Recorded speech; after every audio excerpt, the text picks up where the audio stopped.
Hello, everybody, and welcome to the Down the Tee Tennis Podcast. We're back to review the 2022 edition of Wimbledon, the men's and women's singles events. A very interesting tournament for a number of reasons, where Elena Rybakina and Novak Djokovic took the respective women's and men's singles titles. Rybakina becoming the first player representing Kazakhstan to win a Grand Slam title. Djokovic winning his 7th Wimbledon title, 21st Slam overall. Some really interesting stories as we'll get into. So why don't we start on the women's side with that surprise win in a way with Rybakina becoming the first player from Kazakhstan to win a slam, as mentioned, beating Ons Jabeur in the final, an interesting 3-set final. Definitely, I thought, some swings of momentum, bit drama, quite a high level, a good contrast of styles between the two players. And Jabeur, a fantastic run for her, becoming the first Arab player to reach a Grand Slam final and first African woman to do that in the Open era. What did you make of the final? Two really interesting stories with both players coming through the final there, and as I said, quite an interesting match. Yeah, it didn't unfold how I predicted it.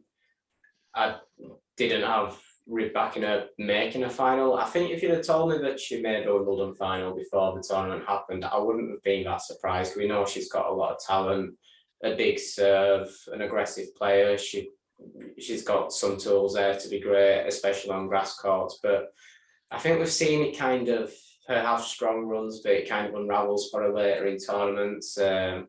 Not really very proven at the slams yet. Even in the WTA tournaments, might make a lot of quarterfinals, semi-finals, but sometimes struggles to go that step further. But she is a hugely talented player, so with some big tools there. So yeah, not that surprising to see her in a final. I definitely didn't predict it, and I definitely wouldn't have her winning the tournament, especially against Ons Jabeur with the consistency she's shown recently. But yeah, a fantastic performance from her on the day. I don't think Jabeur was quite at her fantastic best, especially after the first set. But that was partly that Rybakina really took the match off her racket as well. She was finding her margins a lot more with her big shots from the baseline. She can get into the net as well, and we saw a bit of that from her. And yeah, really dominating with her own serve while finding her way into the Jabeur service games a bit more. And it was a little bit like Jabeur couldn't lay too much of a finger on Rybakina's serve. She did have a couple of opportunities, but I think Rybakina was finding a few more opportunities, and Jabeur was managing to pile on that pressure and getting the breaks and winning the final 2 sets. So a good turnaround as well from her. I think she has got a good record in matches that go to 3 sets actually. So I imagine she was filled with confidence when the match went to 3 sets. On Jabeur, I predicted her for a great tournament. I predicted her for the final. Her consistency of performances over the last year or so. She's really, really there. She's where she needs to be. It's just getting over that line, and another big step for her to make the Wimbledon final. A hugely inspirational story for many. The first Arab woman in a Grand Slam final, I believe. I think even the first African woman as well. It's tennis is a sport that has its barriers and has often not been that diverse of a place, but we're seeing more and more of these stories now, and Jabeur, she's been an inspiration to so many, so it's great to see, and her Grand Slam win will come for her. I'm fairly confident of that. She's playing great tennis. She's got such a good style of play as well, and a player I really enjoy watching, and it's even better that she does come from a group where tennis isn't always the most accessible sport, because it means that she's got this great platform to inspire. So a great final between 2 great players who, both got the platform to kind of break down barriers in the sport. And I couldn't complain at either player winning it in the end, and it was Rybakina that got over the line. Yeah, absolutely. I think that's true. It was definitely there were 2 players. They were both refreshing to see them in the final. I think both would have been a worthy first-time Slam winner. And as you mentioned, both great stories. Certainly on Jabeur, yeah, absolutely an inspiration to many in her part of the world, but also just around the world. And as you said, especially in places where which aren't maybe traditional tennis areas, and where it's more difficult to get into the sport. She really has shown what's possible for anyone. And it's been fantastic to see her have the big breakthrough at Slam without going all the way and winning it. But yeah, I would absolutely agree with you. I do think she'll make that breakthrough, and she will get on the board and win at least one Slam, if not more. I think she's capable of contending really at all 4 Slams. She has the game for me to win on all surfaces. So yeah, it was really good to see her have such a strong tournament here. But yeah, Rybakina coming through a 3-6, 6-2, 6-2 winner in the end really did turn it around convincingly, as you mentioned, and just has such a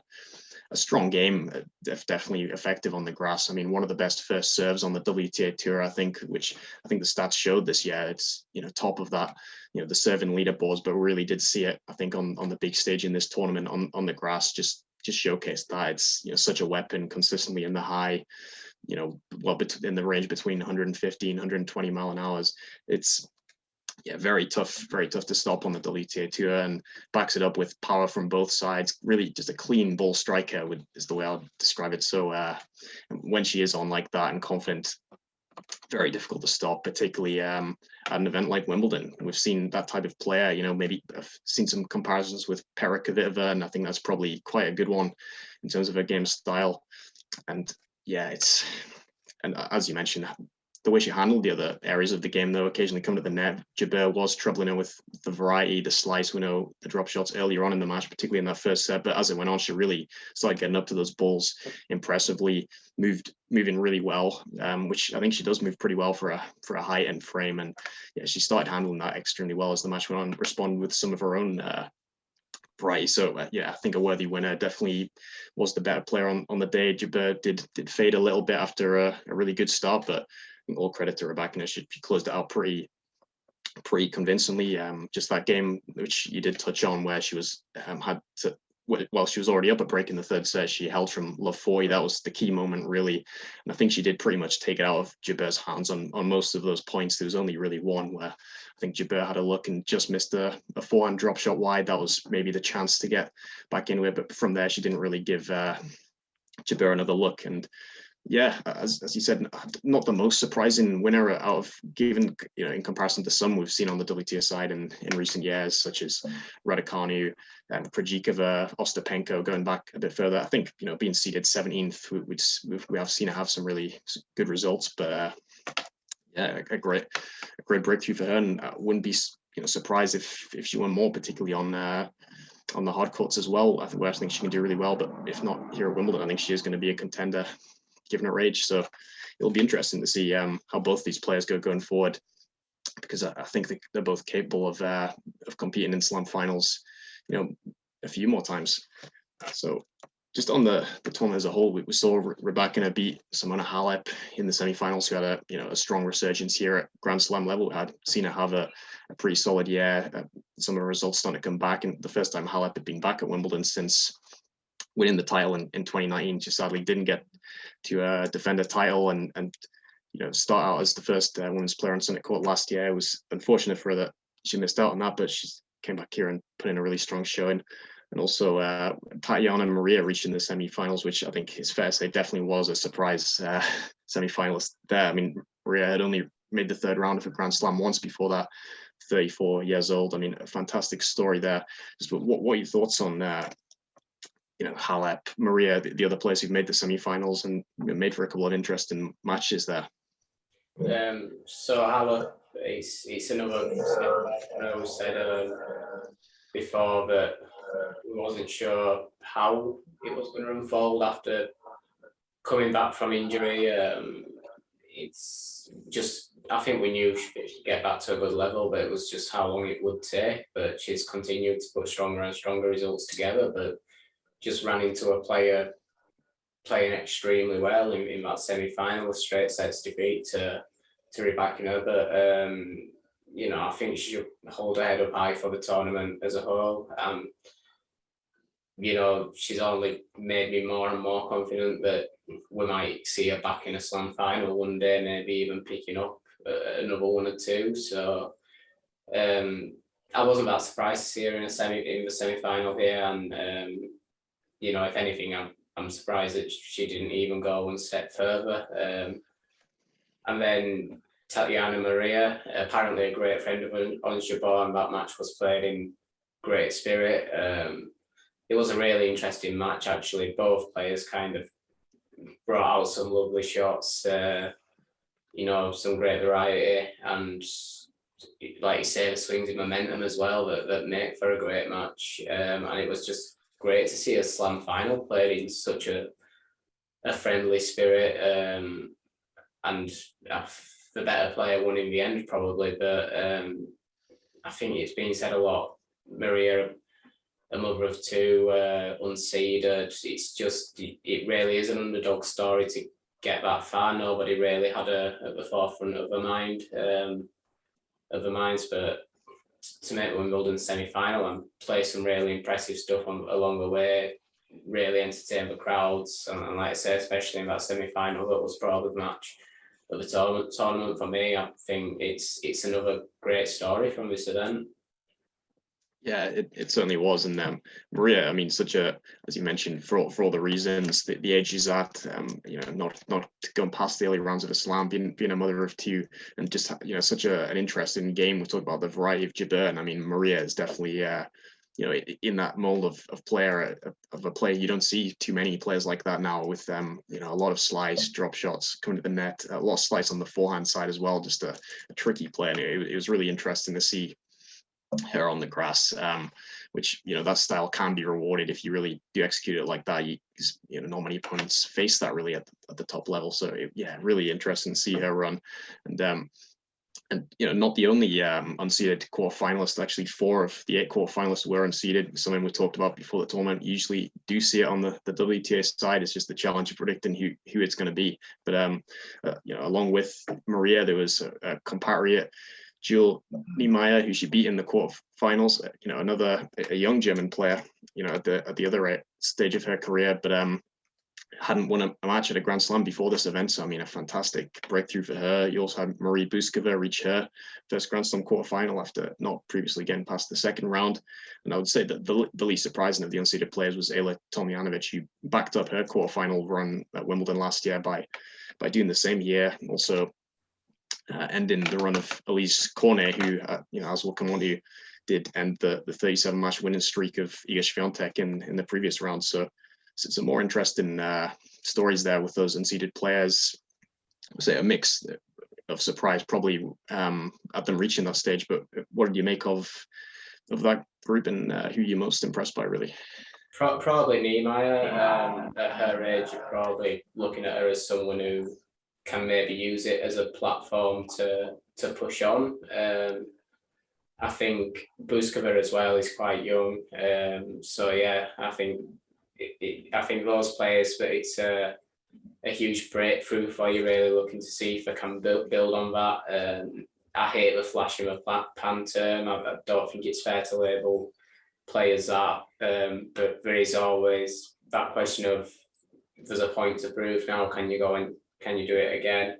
Ayla Tomljanovic, on the other hand, I'm not that surprised to see her go far. I think her only problem is consistency, but she has got, you know, a really big game, which is backed up by the fact that she has made the later stages of slams before, especially Wimbledon. But I think she's also been in the second week of the French Open before as well. So, you know, a little less surprised that she does manage to string these good runs together sometimes. Maybe we'll see her do it more consistently at some point, but like we say, the WTA just throws up these surprises all the time. You're not that surprised to see unseeded players go far in tournaments. So we'll see. We'll see if any of them manage to build on this momentum. Absolutely, I think, yeah, and yeah, like you said, from what I've seen of Niemeyer during the tournament, definitely someone with a big game, a lot of power, and you'd say a lot of potential to really be a threat and climb the rankings based on what we've seen here. So we'll be interested to see how she and Buskova going forward. Also Maria for how much longer she's going to play. It's great to see. And the quarterfinals we haven't touched on yet, Amanda Anisimova, who lost in the end to Simona Halep in what was a really strong performance from Halep. But her second Grand Slam quarterfinal after a French Open semi-final breakthrough, I think 3 years ago. It was, and continued on a really solid year for Anisimova. She'd reached the last 16 in both the Australian Open and the French Open. So quite an impressive result for her on the grass. Not necessarily a surface we'd seen a lot from her previously, although hadn't obviously played on it anywhere near as much as the other surfaces. But did that just really reaffirm Anisimova as a slam contender potentially going forward in your eyes, and now that she's shown she can do it on all surfaces? Yeah, 100% on Anisimova. I think she has had her struggles since that semi-final breakout in the French Open in 2019.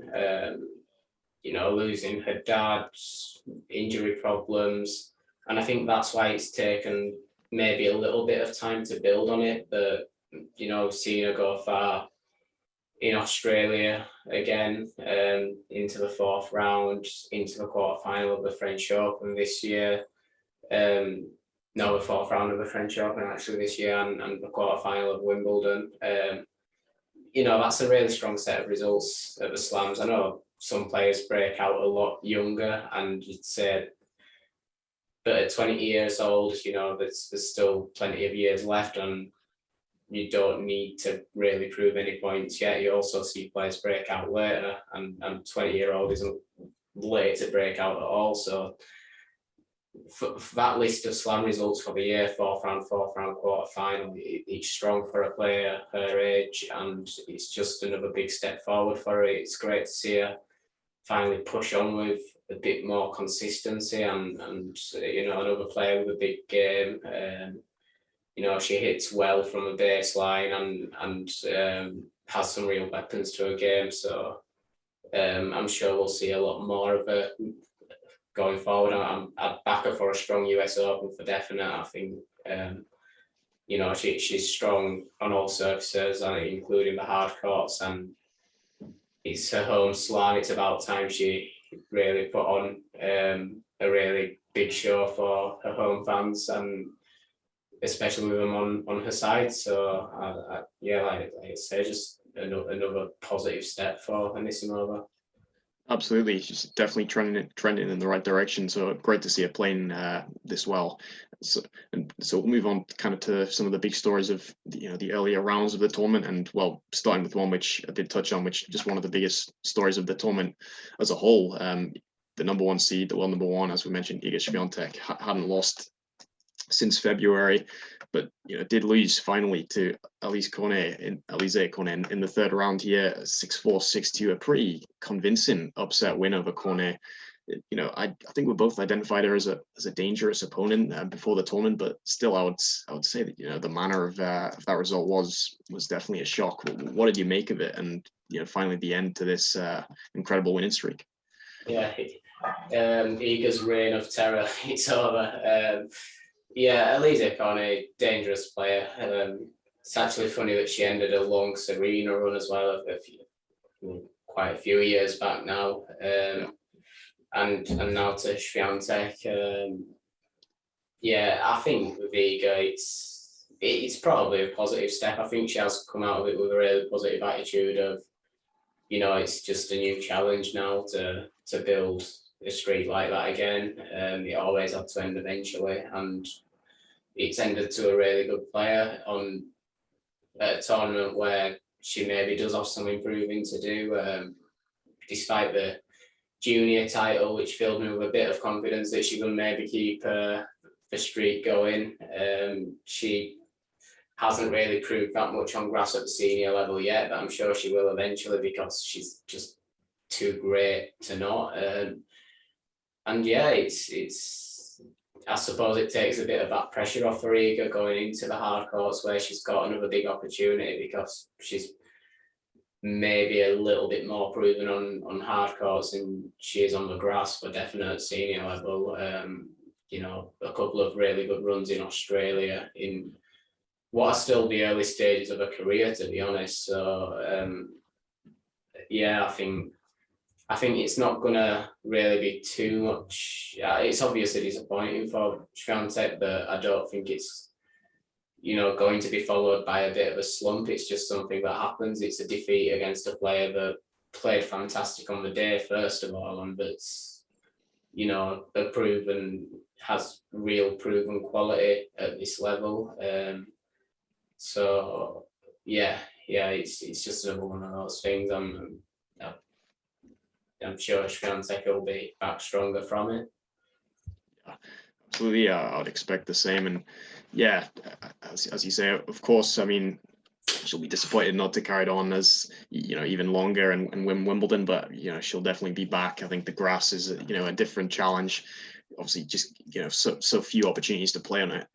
She didn't play a warm-up tournament this year, so it was never going to be straightforward. And yeah, I would say on the hard courts, I think her chances go back up of adding to a slam tally when we move to the US Open. But Wimbledon's certainly something I think she can conquer, just given more experience and on grass and time. And yeah, possibly the winning streak ending might prove to be, you know, a little bit of a relief, and as you say, take a bit of the pressure off. But I mean, all credit to Cornet for a fantastic win, and as you rightly said, a second, you know, kind of big upset at Wimbledon. Second time she'd beaten world number one, after beating Serena Williams in the fourth round. Sorry, also the third round, as it was in 2014. And Cornet, just by competing at this tournament, equaled Ai Sugiyami's record of 62 consecutive women's singles Grand Slam main draw events. So fantastic achievement there, and something she'll break if she appears at the US Open.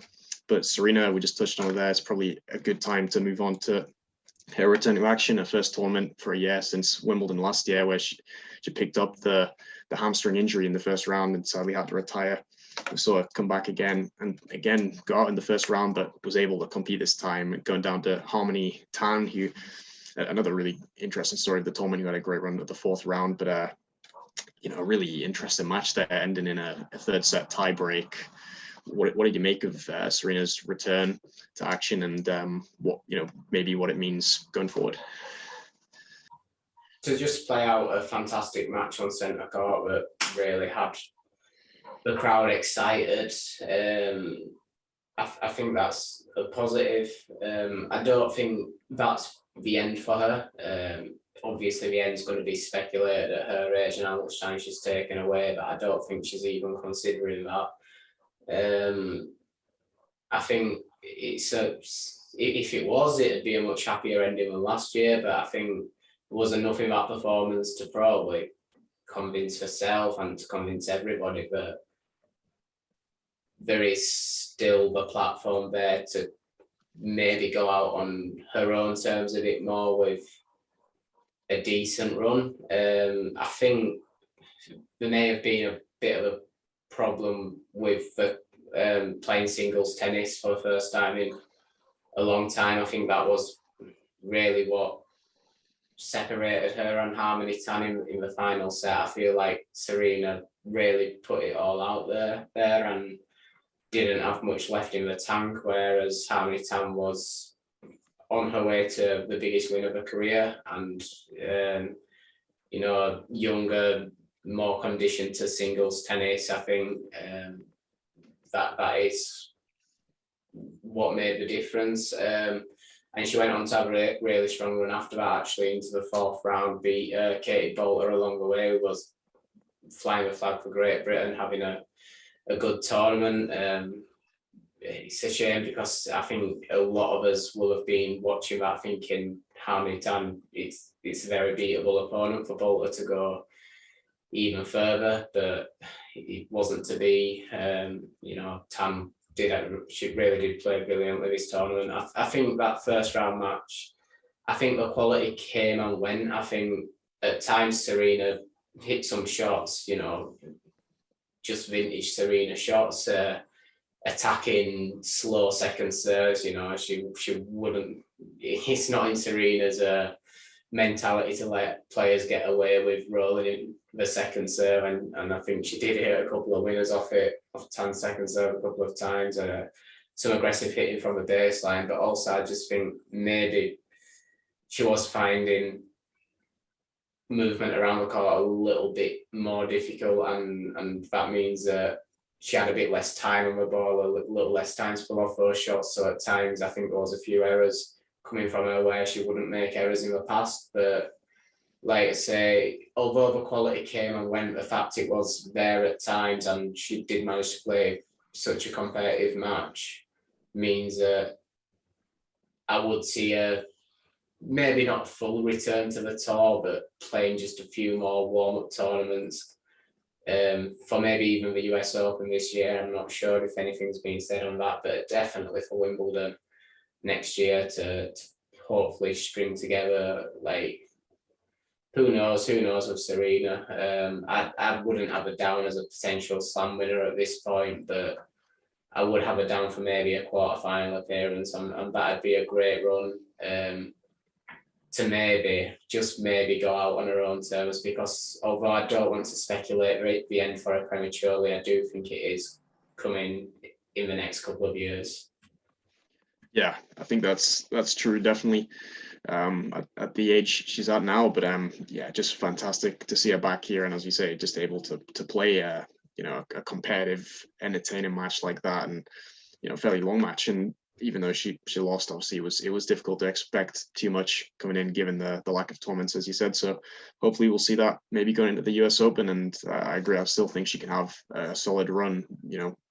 Probably not going all the way, but who knows? I mean, but yeah, definitely, yeah, I think she can still win matches and progress through a Grand Slam draw. There's no doubt. So hopefully we'll see a bit more of her, and I'm sure she's planning to play for another, well, maybe, so yeah, like you said, it's difficult to predict, but let's just enjoy it while she's back. It's great to see. And you touched on some of the Brits there on the women's side. That's maybe a good place for us to end our discussion of the women's draw. You touched on Katie Boulder, also saw Heather Watson achieve her best Wimbledon result, reaching the fourth round. Did lose to Niemeyer, who we've discussed, and also Emma Raducanu. In the end, lost in the second round to Caroline Garcia, who's been in some great form on the grass and went on to win another match after that. She was coming in with a grass court title, Garcia, but Raducanu got through that first round, fell at the second stage, but obviously was struggling with an injury coming in. Was difficult to expect too much. But what did you make of the other Brits on the women's side? A strong performance from the Brits in general. I think British tennis is in the best place it's been in my lifetime in terms of the amount of players floating about that maybe have that potential to go further. I never remember such a strong British presence, never mind the second and third rounds, but even just the first round on both the men's and women's sides. Even if you look at the first round losers and the wild cards, a lot of them have gone to 3 sets and just narrowly missed out. And the fact that there's so many British players worth giving wild cards as well, because if someone's 450 in the world, not getting past second round at ITF 25Ks, not really showing any signs of a breakthrough, there's no point giving them wild cards, just on the case that they are British. But the fact that so many young British players, not even just young British players, but players like Lily Miyazaki, who only just switched allegiance to represent Britain, where she has lived for the majority of her life this year. She's 26 years old, but her results have been improving. And it's like, well, she might as well have a wild card to see if she can take this breakthrough even further. She's gone out in the first round on a match-deciding tiebreak to Caro Garcia, and we know what Garcia's capable of. The second round, beating Raducanu, who,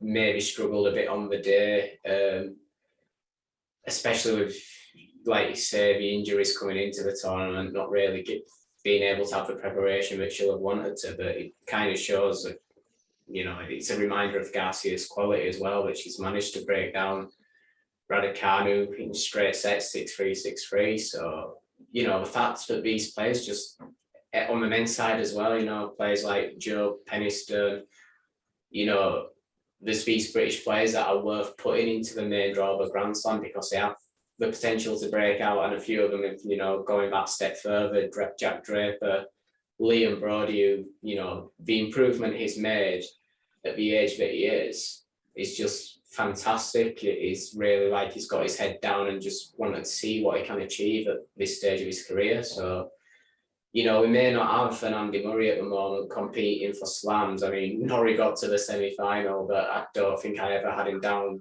beating Djokovic even after he won the first set, I'm sorry to say. But on both the men's and women's side, British tennis is in the best place in terms of the depth of quality that I ever remember it being in. And it's just a really positive sign. I think it's more important to have the depth of quality than to have just the one star that's capable of great things that we had in Andy Murray. Although I do think people say the Murray boom never happened, but British tennis anticipated a boom when Andy Murray broke through, won the US Open, obviously later won Wimbledon twice.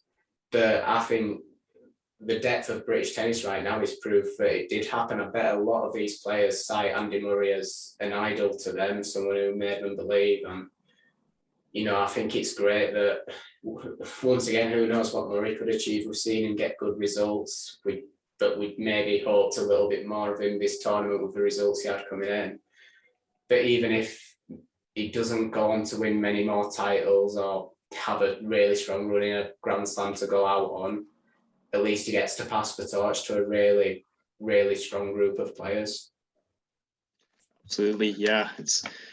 The depth is fantastic to see, and I think, as you mentioned, with some of those names being at the start of their careers, you know, potential to rise up the rankings and you know, for it to only improve on that front. So it's been a great showcase of that at the premier British event, the premier tennis event. I think in many people's eyes, it's been great to see British tennis in a good place. So that's a good time, as we touched on some of the men's players there, a good time to move into the men's draw, where, as I mentioned, Novak Djokovic won his 7th Wimbledon title, tying Pete Sampras, his idol, on that number of titles, and now putting him just one behind Roger Federer, the men's record holder at Wimbledon. 21st slam overall, you know, a 4-set win over Nick Kyrgios in the final, 4-6, 6-3, 6-4, 7-6.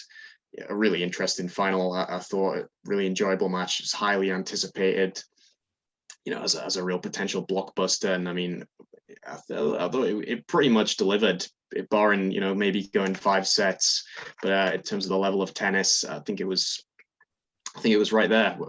How much did you enjoy the final, and did it live up to the billing for you? Maybe I would have liked to see an extra set. I would have liked to see it go all the way, but yeah, Kyrgios came out with the blocks quick. He capitalised on maybe a bit of a loose service game from Djokovic to give him the break. I mean, I think it's a funny thing in Kyrgios's play where once he gets the break, he kind of checks out for the opponent's service games because he knows he doesn't need him. He just knows that he has to save himself for his own service games because there's not many people can break Kyrgios. But sadly for Kyrgios, on the other side of the net was Novak Djokovic. And after the first set, and he made it difficult for Kyrgios to serve out the first set as well, that's when we started to see it turn. Once he got a read of Kyrgios's serves, a lot of those returns were coming right back to the baseline, right back to Kyrgios's feet, and Kyrgios is putting so much into that first serve. His momentum's dragging him inside the court, but the return coming so deep is kind of immediately off balance, and Djokovic just manages to draw more errors, put more pressure on the service game, and eventually cracked in the second set. In the third set, it eventually cracked at the worst time at 4-all, I think, to make it 5-4 and give Djokovic the chance to immediately serve out the set afterwards. And then the fourth set, Kyrgios just manages to come through some difficult service games, but sadly he wasn't able to put quite as much pressure on the Djokovic serve. I think a lot of the points that he was winning on the Djokovic serve were double faults or Djokovic errors. And that just meant heading into the tiebreak, this is the only part where it was disappointing. I felt after the third set, it really was a foregone conclusion. And even going into the tiebreak in the fourth set, I was never feeling that this was going to a fifth set, just the pressure that Djokovic was able to put on the Kyrgios serve compared to what Kyrgios was putting on the Djokovic serve. I didn't have much hope at all of Kyrgios edging the tiebreak. As much as a tiebreak can be like a penalty shootout in football, a bit of a lottery, just if you manage to get a couple of points at the right times, or your opponent makes the wrong errors at the wrong times, then you've got a chance to take the set. A laser focused Djokovic, I just never had any doubt in his ability to win that tiebreak, especially with how many problems he was causing Kyrgios.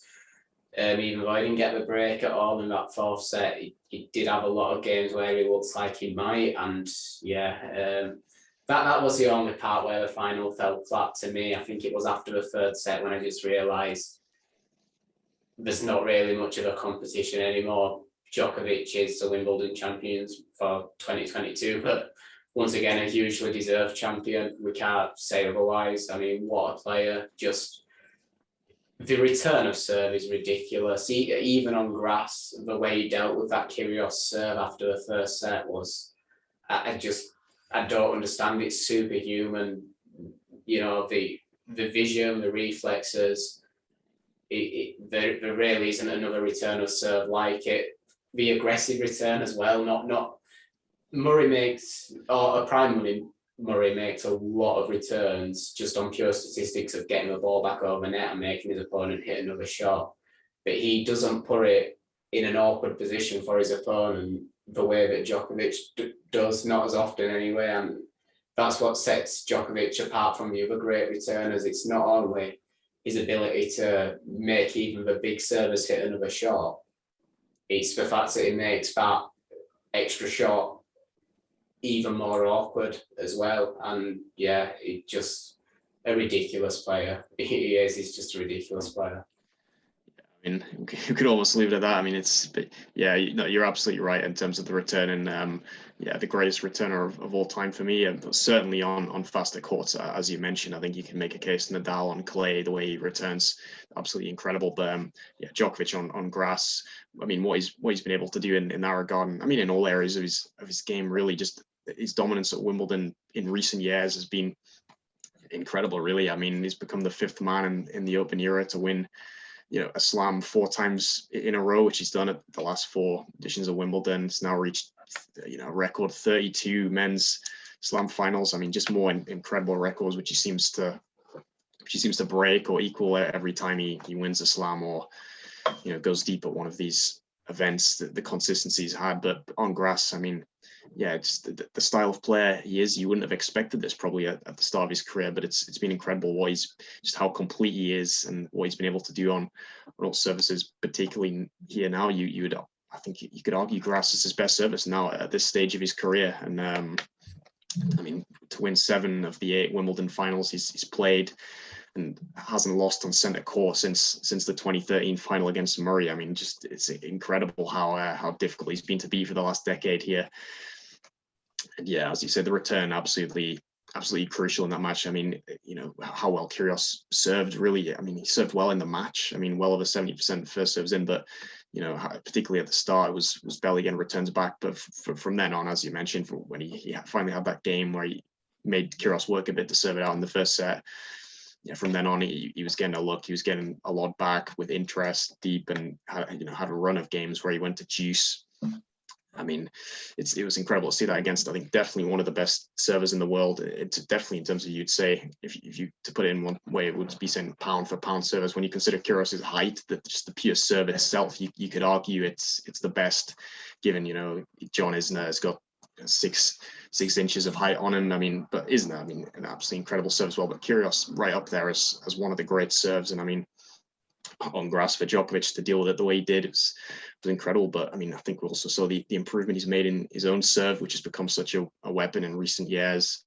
Probably accelerated since he started working with Goran, just how well he hits his spots now, and added a bit of extra pace as well. I mean, gets the rewards for that on the grass.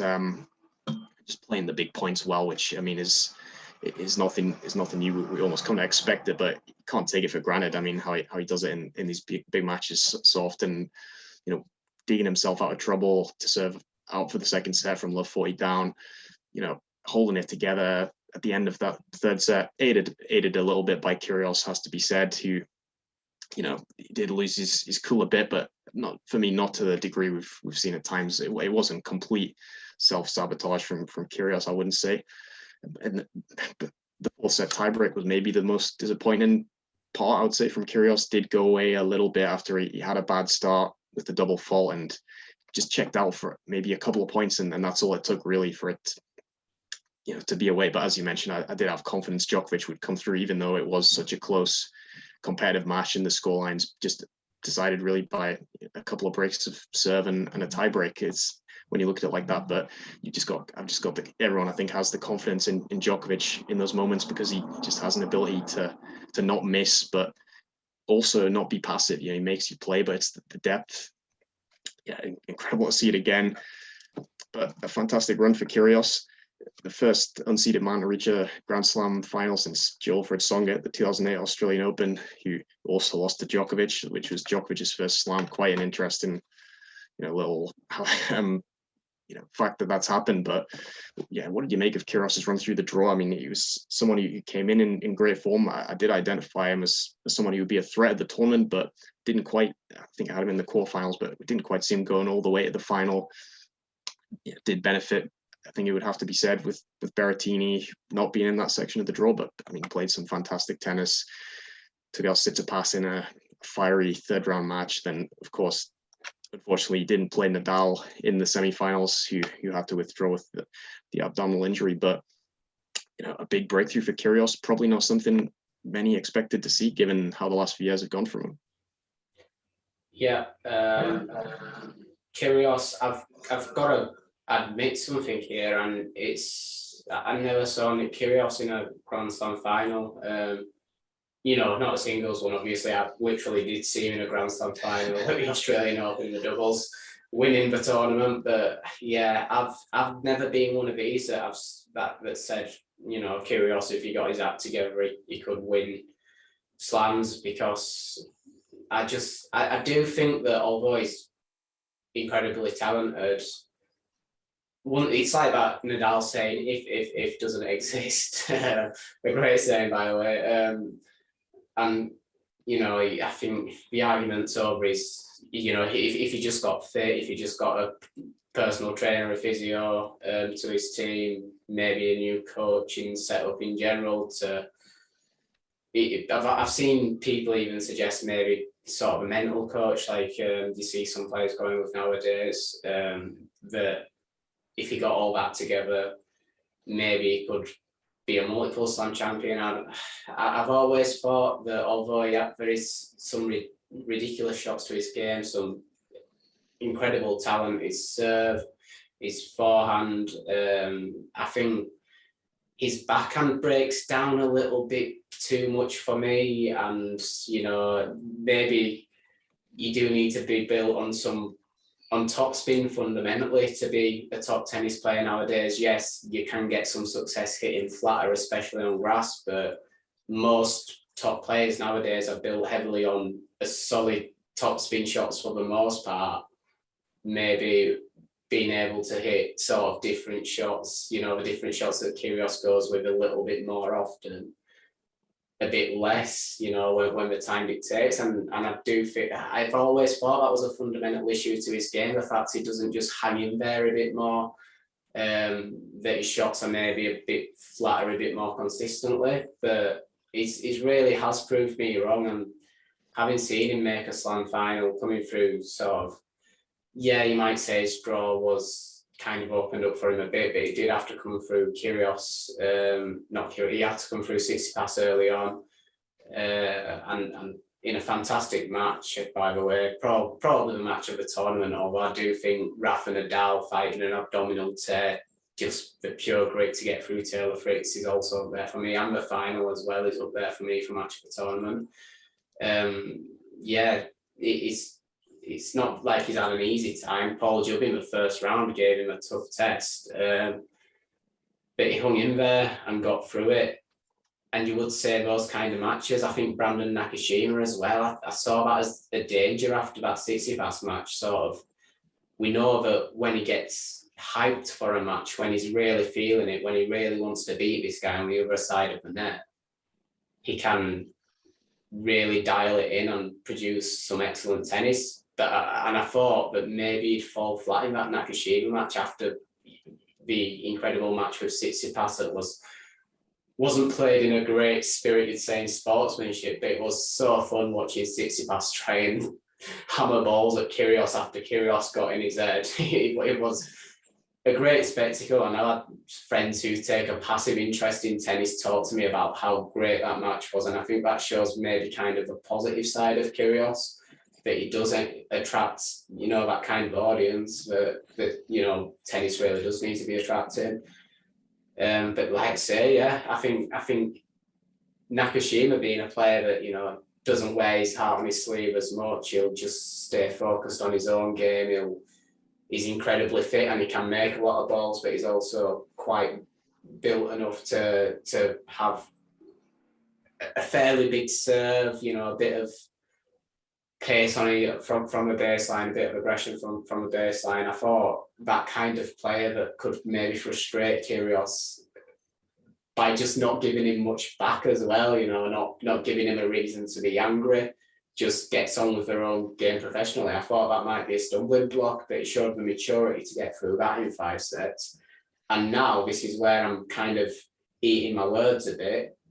If Kyrgios uses this as a platform to say, maybe I can do it, I could see him as a slam champion. I've always argued against it. I've always argued against people that have said that Kyrgios could be a slam champion. But now I think maybe. Yeah, absolutely. It's really interesting. And I mean, he is someone who divides opinion so much. And I mean, I would agree with you on the part of, I didn't think we'd see him in a slam final. But for me, I always did think he had the game. Personally, I was always a believer in his talent, but I just didn't think we'd see him commit enough to give himself the chance to get in that position. So, I mean, I'm pleased that he does seem to have committed, I think, as much as he's going to commit. I mean, we've definitely seen him improve physically. There's no doubt. He held up through the tournament. Okay, he was maybe benefited from not playing the semi-final in that sense. But yeah, he's definitely worked harder in that degree. Mentally, I think we've definitely seen just a great commitment and a will to win. I mean, he really wanted to win this, which I think that's something which has been questioned in the past. How much has he really wanted it, or he's wanted it, but he's kind of looked for excuses to not fully go after it when things have gone against him. And here, I was impressed with how he competed. Really, I mean, yeah, as I've said, I always thought he was good enough. I thought he's probably the most talented player out of the group of, if you could consider him next gen. You know, I do believe that. I think he's the most talented player in that sort of age group. But yeah, I didn't think we'd see this. And like you said, the Tsitsipas match was fantastic to watch. You know, really enjoyed that, and I did expect him to win that. He does get up for the big matches against the top 10 players, even though he hasn't beaten many of them in slams compared to the amount of matches he's had. You know, he has had a few real standout wins in general in his career. Obviously, that Nadal one at Wimbledon being his first big breakthrough back in 2014, but this was a huge win for him because he was the favorite in that match despite being the lower ranked player. And yeah, as you said, getting into Tsitsipas's head is exactly what he did, and it was impressive. But was more impressed, really, as you said, by how he backed it up. I mean, we know he can get up for the matches like that, but then can he back it up against a Nakashima and a Christian Garin, where he's the heavy favorite to win, but they're good players, and he came through in a couple of different ways. Physically, he held up. Mentally, he didn't blow up when the opportunity presented itself. He took it, got himself to the final, and I thought he gave a good account of himself, really. I mean, I think he played pretty much as well as he could have in the final for the most part. Wasn't perfect, but at the end of the day, Novak Djokovic was too good, and I think he's too good for the vast majority of players. I think it was a really good showing for Kyrgios, and like you said, I do think we could see him win a slam if he does use this positively and builds on it, which, you know, from what we've been seeing from this year, you'd think mentally he does seem in a better place. He does seem more committed. So I think it's possible he could win a slam, and it's not going to get more difficult. I don't think Djokovic and Nadal are only coming closer to the end. Okay, particularly in Djokovic's case, I think he's still got quite a bit of time left. But Kyrgios only being 27, if he wants to, he's got a window of a few years to really get the best out of himself and maybe make up for lost time, you could say, of the past few years of his career. So yeah, really interesting to see him break through here. But another semi-finalist in a Grand Slam for the first time was Cameron Nori. hadn't previously got past the third round of a slam. I mean, a huge breakthrough for him to go, considerably further than that. In the end, gave a good account of himself, I thought, against Djokovic in the semi-finals. But yeah, I mean, a fantastic breakthrough for Nori at his home slam. We've talked about the Brits, but this was the real standout run from a British player. It was fantastic to see Nori get that breakthrough and do it at Wimbledon. Yeah, and I didn't see it personally. Not a semi-final. He's had fantastic results for the last 2 years. We've got to say that he's been picking up 250s, 500s, even a Masters 1000, didn't he? So we've seen this improvement, but he had a bit of a third round hoodoo in slams until, I mean, last week. He hadn't quite built on the good results in the slam tournaments. Never made it past the third round, but I think he had made the third round of everyone at least once. So yeah, when I look at the big losers from the point situation, I've got Nori right up there because he's been performing like a top 10 player everywhere. And he even got himself into the top 10. I don't know if he's back in there. He won't be back in there now, will it? But he was briefly in the top 10. He's just hovering below, I think, at the moment. And you look at the points from a Wimbledon semi-final, that'll probably secure his place in the top 10 for some time now, even if he wasn't picking up as many 250s and 500s as he has been doing. It's 100% what he deserves. It'd been big for the race to Turin as well, where I don't think he's too far away. So yeah, a big loser from a point situation, as well as, like we say, the unseeded players in the WTA that went far. It is a shame for so many players. A lot of the Brits as well. It's a big shame for. Yeah, I think Djokovic I always saw as a stumbling block for him. I think that's where I always saw it tripping up. I just don't think he's got anything to really trouble Djokovic. I was surprised to see him take the first set. He's a fantastic athlete. He's got fundamentally good shots, but I just think against Djokovic it takes more than being able to rally with him, being able to make him hit extra balls, because Djokovic can live with that every day of the week. He eats those players for breakfast, and I think after he typically lost the first set, as we see Djokovic do so much weirdly at slams, I think as soon as he found his level in the second set, I sadly didn't see Nori ever coming through that match. It's just one of those, you've got to hold your hands up and say on the day faced a player that's essentially unbeatable especially for the majority of people. I think the only man that I could have seen maybe getting Djokovic, unfortunately, went out with an abdominal tear. I always said I wanted the Nadal Djokovic final. I'd just love to see those two go at it in a slam final, especially at Wimbledon, where I think they haven't played against each other since 2018, I want to say. I think it'd have been an interesting match. Nadal's kind of his breakthrough at the Australian Open this year, taking the slam that he'd only taken once, finally for the second time.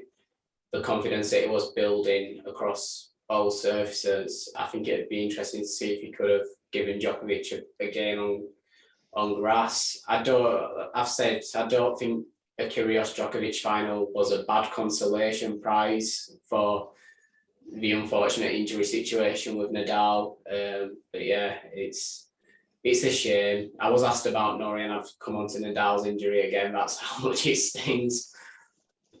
Yeah, absolutely. That's a good point. We're going to come on to it anyway, but yeah, just touching on those two, Nori. I mean, yeah, I would echo really what you said. I mean, just again, a case of a player really taking advantage when an opportunity presents itself. Hubert Hurkacz, I think the player many were looking at in that section of the draw, but I'd have to give you credit. You backed Cam Nori for the semi-finals, and he came through and he took advantage of a decent section of the draw. Impressively handled the pressure as the home player, that the higher seed left in, and it was just great to see him do that. And on what you still say is probably his weakest surface. So I think that now that he's had this Grand Slam breakthrough, it's going to be really interesting to see how he does now, maybe going on to the hard courts where you'd say it's at his best. At the US Open, it'll be really interesting to see if he can have another strong run. I think he's capable now that he's kind of got that monkey off his back of the third round exits. So great to see for him. He had a fantastic win over David Goffin in the quarterfinals, who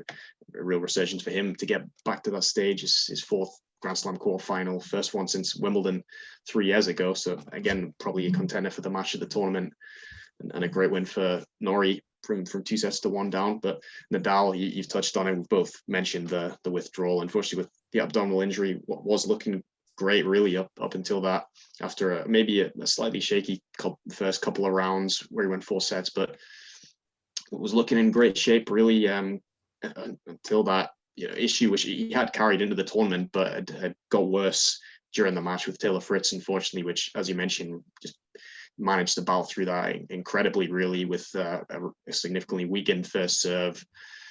And just in general, the pain, which, I mean, it's no surprise now to see Nadal play through significant pain. Just incredible how he does that and still produces a fantastic level, really, for any standards. For his standards, maybe below his very best, but I mean, yeah, it was really some effort come through that. Being a bit of criticism of Nadal, which, I mean, I don't understand about him playing on, finishing the match, and then winning it, and then withdrawing from the semi-final. There's been some suggestions that he either should have played the semi-final or withdrawn during the match against Fritz. I've seen a lot of people saying that they feel for Taylor Fritz, that in that situation the loser should play the semi-final. I think you're going to agree with me on this. I certainly don't think that's the case. I don't think you can do that in the semis of a Grand Slam, certainly, it's different to a lucky loser in the first round, which I know has been the argument people have used for it. But Nadal, I mean, I don't think anyone can have complaints. Fritz, he played a good match, but he lost to an injured opponent. You shouldn't get a second chance if you lose. But what do you think? I don't see an argument for it.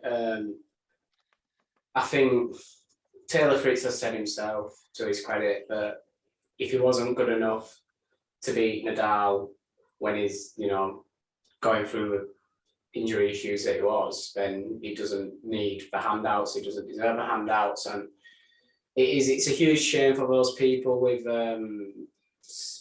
centre courts tickets for men's semi-finals day that the match was taken away from them. It's a huge shame for us, the TV viewership as well, tennis fans, but it's just the way it has to unfold.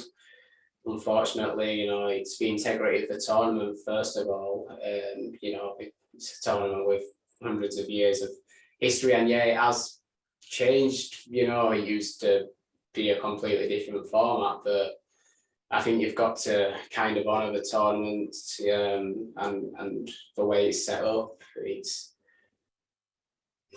Nadal beat Fritz. He beat Fritz in a tennis match in the quarterfinals, and that stopped Taylor Fritz's progression in the tournament. And you have really got to stick by that. A lucky loser into the semi-final makes no sense to me. It's different. A lucky loser to enter the main draw is to fill up spaces in the main draw that have opened up due to withdrawals. A lucky loser into the semi-final is, it's filling a space that's already being filled, essentially. Yeah, okay, he had to withdraw from the match, but here no one else earned that place in the semi-final.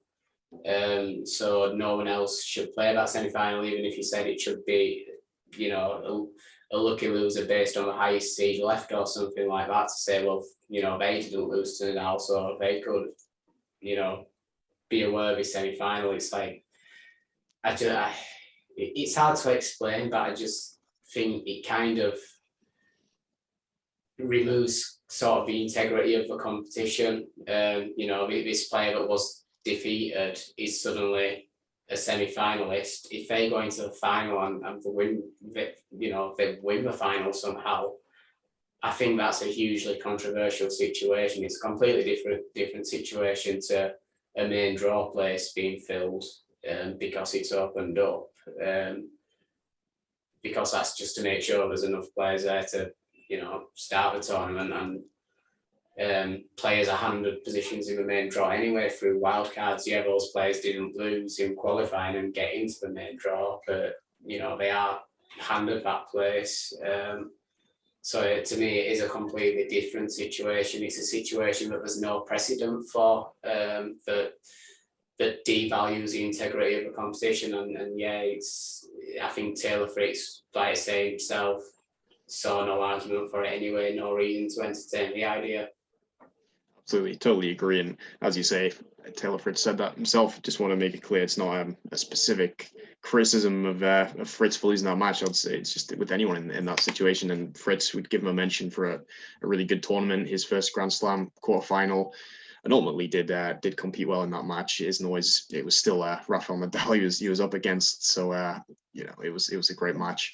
And also Jannik Sinner in his third Grand Slam quarterfinal, but a third different slam, had for me what was his biggest win of his career over Carlos Alcaraz in the fourth round.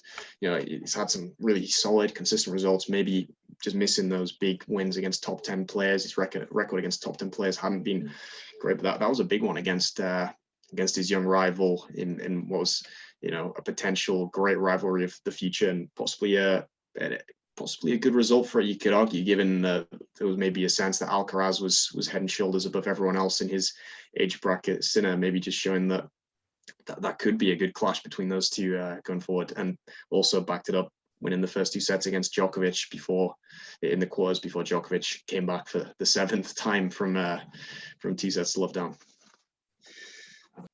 I 100% saw it coming, that Djokovic coming back after Sinner went 2 sets down, but he played well after Sinner put him 2 sets down, but he did well, did Sinner, to go 2 sets ahead, because he was playing a good level of tennis that really did make Djokovic have to think. But Djokovic is one of the best thinkers on the tennis court when it comes to working out what's going wrong in a match and putting it right, turning around sort of whatever is not getting quite right in his own game, and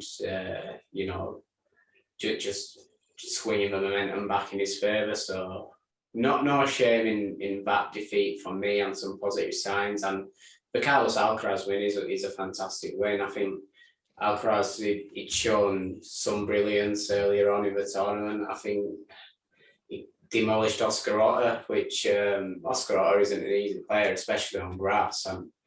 And Alcaraz was just at an incredible level. He did have a difficult first round against Jan-Lennard Struff, but after that looked very convincing, and went into the match against Jannik Sinner as probably a massive favourite in most people's eyes. But Jannik Sinner came out to compete. I don't think Alcaraz may not have been at his absolute best, but I think after the first set, it definitely was nowhere near a bad level. It's just Sinner played extremely well himself. He really got his serve moving at times this tournament, although I do think it's maybe the conditioning again that he was maybe losing the serve a bit the further he got into matches. I think we saw that a bit in the Djokovic match. And his return game is solid. So when he got the break in the fourth set against Alcaraz, he kind of did what he needed to do. He didn't. Alcaraz had a couple of little opportunities on his serve, but on Sinner's serve, but he always managed to come through it. Did Jannik Sinner, and he didn't need to win any more of Alcaraz's service games. He'd got the break that he needed, and he just needed to get over the line in the fourth set, and that's what he did. So that's actually, it's positive from the mental aspect of the game. It's positive from from the technical side of his game, and it's also positive in his conditioning that he's managed to come through in 4 sets against a player that's also a bit of a physical beast, even at a young age. We've seen that Alcaraz is conditioned really well. And then going to the quarter-final with Djokovic and compete over 5 sets. Yeah, he lost it in the end, but he did. There was a bit of competition there in the later sets, and he never at one point looks like he needed to check out of the match completely. So yeah, that's, I think, a big breakthrough for Jannik Sinner, and it maybe bumps him up a bit back into our minds of one of the bigger talents of the next gen, and maybe makes you think, well, maybe Alcaraz will just run away with it once Djokovic and Nadal finally check out. Absolutely, yeah. Hugely encouraging for Sinner, and as you said, physically, which had been maybe a bit of a question mark, he looks pretty good in that regard. And Alcaraz still so early from in Grand Slams and on the grass, but I'm sure there's still good signs for him in the early rounds, as you said, a couple of really strong performances. So yeah, good to see a clash between those two, who you'd say are the 2 biggest talents, probably to age 20 and under. And just touching on a couple of the other quarterfinals before we finish, we mentioned Christian Garin before, who lost Nick Kyrgios. I mean, his best Grand Slam result. He reached the 4th round of Wimbledon last year, which I'll admit I thought was a bit of a fluke at the time. But I mean, fair play to him to come and reach the quarterfinals here. A player who I think most would categorize as a clay court specialist, but clearly he can play on grass. Does have a fairly flat game for a player, but who's done so well on clay. But really interesting to see him taking advantage of the Berrettini forced withdrawal because of COVID. Just to mention, it was Berrettini and Cilic both had to go before the first round. A couple of potential strong contenders, you'd say, particularly Berrettini. Also Bautista Agut after winning his first round match.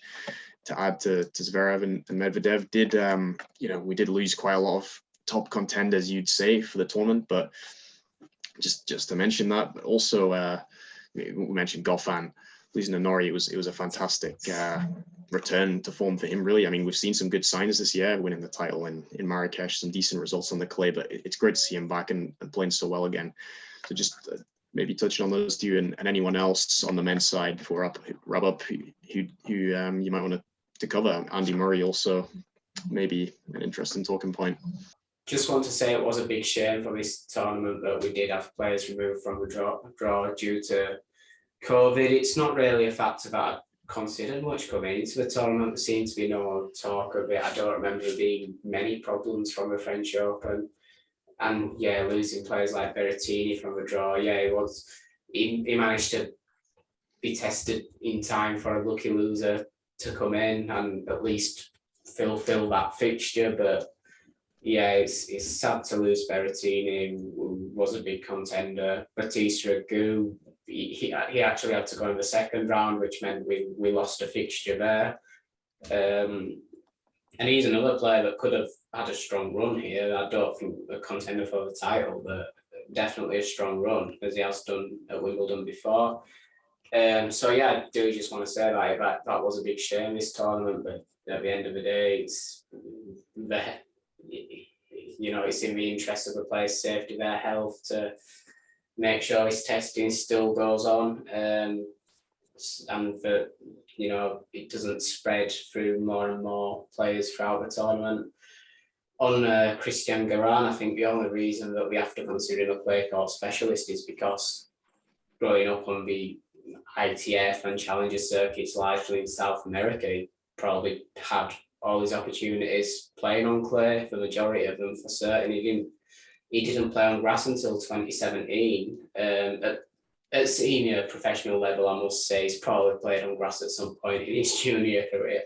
But immediately came through the qualifying draw to make the 1st round of Wimbledon, where he eventually lost. So a positive record in his first senior professional year on grass. And yeah, 4th round last year, quarter-final this year. He seems like he he does have some quality on the surface. It is strange to see a player from South America who didn't play at the senior professional level on grass until 2017 take some of the best results in the career on grass. And yeah, it is. I've always considered him a clay court specialist just because that's what I immediately think of when I think of his game.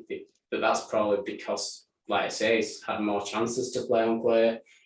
Turns out he's a grass court player as well. The only place where you've got question marks over it now, I suppose, is hard courts, where he's got quite a bad record, I believe. But surely, if you can play on grass, you can play on hard.